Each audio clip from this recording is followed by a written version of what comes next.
Welcome to episode 16 of Discovering Nagasaki from a Local. My name is Chad, and this is where you can experience everyday life in this scenic and fascinating part of Japan. So far, Daniel Hazen and Richard Lampart were able to correctly answer last week's vlog questions.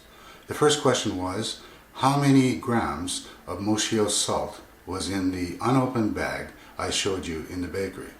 The answer is 200 grams of salt. The second question was, what is the model name of the giant bicycle that I rode in last week's vlog? The answer is Talon. I should mention that I made a mistake in episode 16 that I didn't notice until after I had uploaded it. I said that I had used 400 grams of olive oil on my jute sticks, and I should have said that I used 40 grams of olive oil. That measuring cup obviously wouldn't hold 400 grams of olive oil. And now for today's kanji root crash course. Group C kanji roots include sun, sunrise, constant, former, white,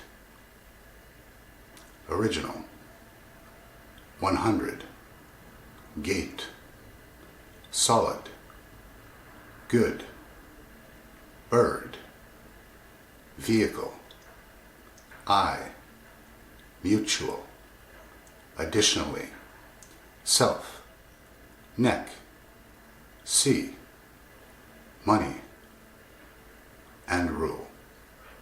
In today's vlog, I will show you some of the vegetable seeds that we plant in our garden and some of the recent maintenance work that I've done on my farm machinery. I will also take you on the 99 island tour from the Pearl Sea Resort near Sasebo. Let's get started. I'm now in the Genkan or vestibule of our house, and below me is a tray of sky bean seedlings that I'm preparing. Each seedling pot has 2 seeds in it, and now all I have to do is cover up each pot of seeds with soil and transplant them in 6 weeks. This chart over here shows about half of the seeds that we use in our garden. In our garden, we grow a little bit of everything, including sky beans, pumpkins, goya, peas, soybeans, zucchini, snap peas, togarashi peppers, paprika, bell peppers, cucumbers, okra, string beans, corn, jute, takana, white sesame, black sesame, tomatoes, cherry tomatoes, Italian tomatoes, bok choy, cabbage, beets, spinach, radish, turnips, daikon, garland mum, katsuona, green perilla, red perilla, onions, Swiss chard, Chinese cabbage, sunny lettuce, carrots, and eggplants. Oh, who's that in the mirror? Now I'll head outside and show you our garden. These are some of the seedlings that we are growing, and many of them are ready for transplanting. You can see some sunny lettuce, chamomile, beets, Chinese cabbage, onions, garland chrysanthemum, and Korean lettuce.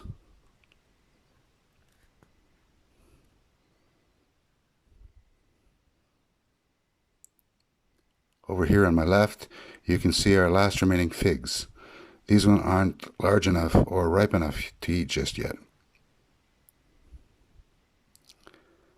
We have a few eggplants still growing in our side garden.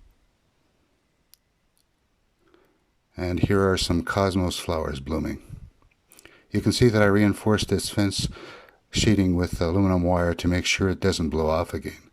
Although the season is over, we are still harvesting a small number of okra, like this one. Here's one of our pumpkins. Japanese pumpkins are quite small compared to those in the West. Our perilla has gone to seed already, and over here on the right, you can see some of our first crop of hibiscus roselle. We are growing many other things in our rear garden right now, including carrots, daikon, turnips, bok choy, lettuce, cabbage, pumpkins, and togan.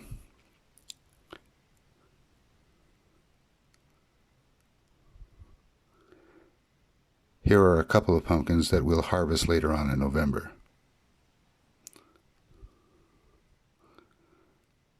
This is the last of our Italian tomatoes here. From here you can see a lot of eggplants growing in our garden. We also have about 20 pumpkins that we're waiting on. We were able to harvest about 80 pumpkins last year, but this year's rain has left us with a lot fewer. We will soon harvest our last remaining togarashi peppers, as you can see here.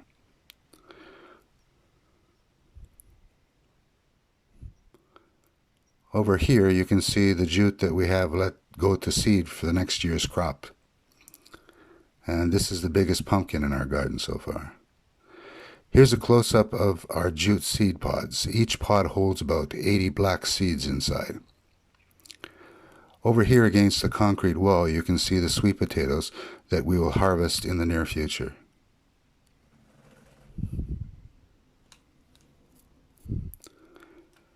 From here on the left you can see that I've been working on some of my farm machinery.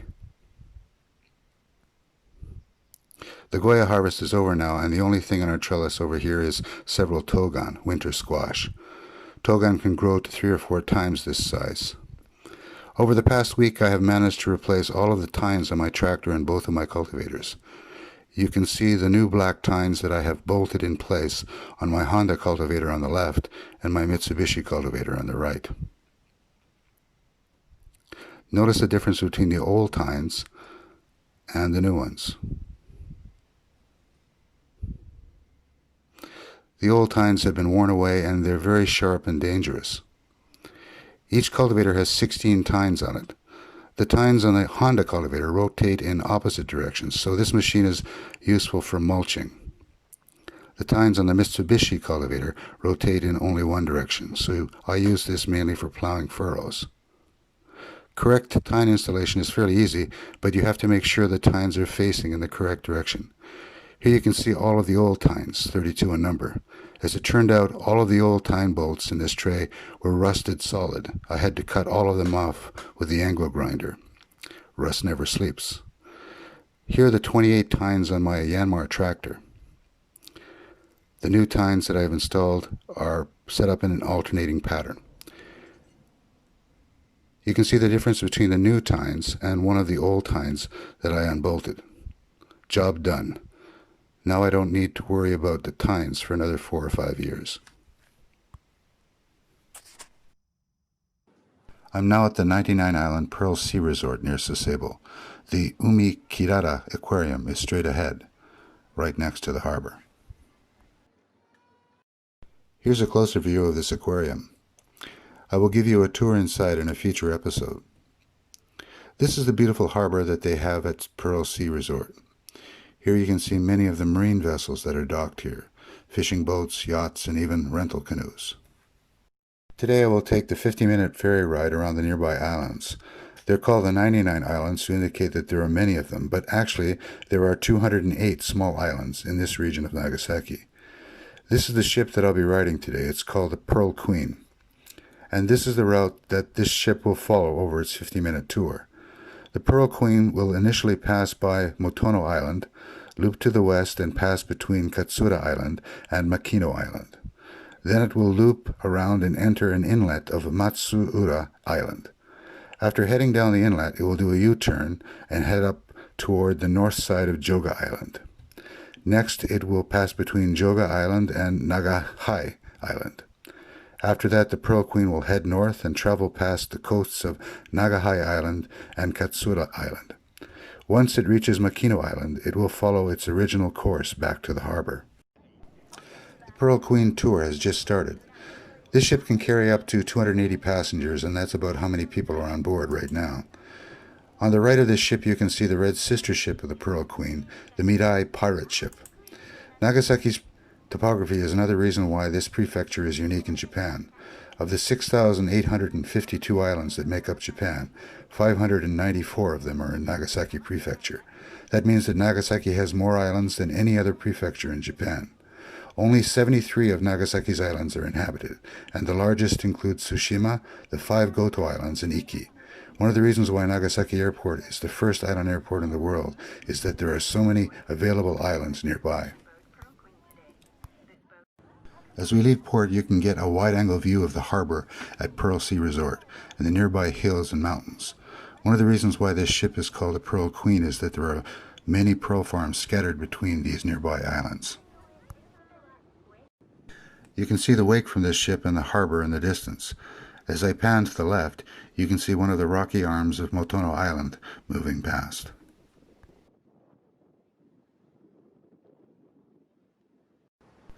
The Pearl Queen is now entering one of the fjord-like inlets of Matsuura Island. This is a narrow inlet, so passengers can get a close-up view of the rocky coastline around this island. You can see how calm the water is in this inlet now. It's quite warm for October, and today there's not much in the way of clouds or wind.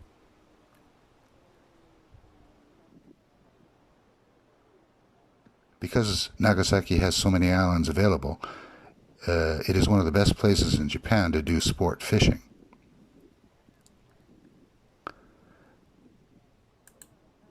Very shortly, this ship will make a 180-degree turn and head out of this inlet.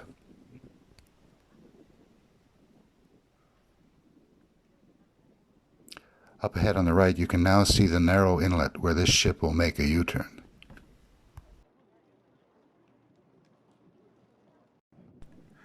Most of the passengers on the Pearl Queen are now seated in the lower deck, watching the scenery from windows. The best view, though, is from up here on the top deck. As I pan to the right, you can see the coast of Joga Island and a fisherman trying out his luck on the rocks.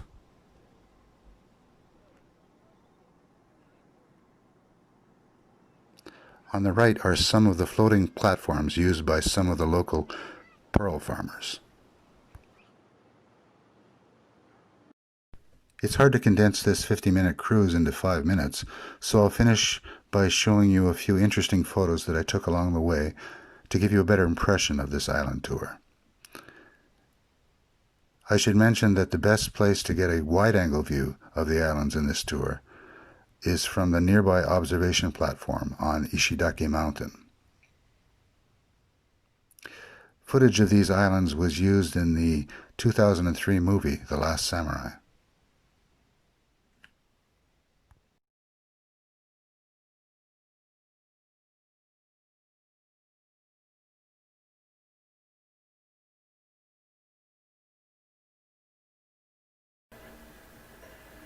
And now for this week's challenging questions. First, how many seeds were on the seed chart that I showed you earlier? Second, what was unique about the bathroom sign on the Pearl Queen? You can find a complete list of the contents of my vlog episodes on the Facebook link listed below.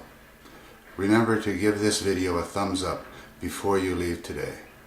Today's B-roll involved farming, so in episode 17 my B-roll will involve cooking. See you next week.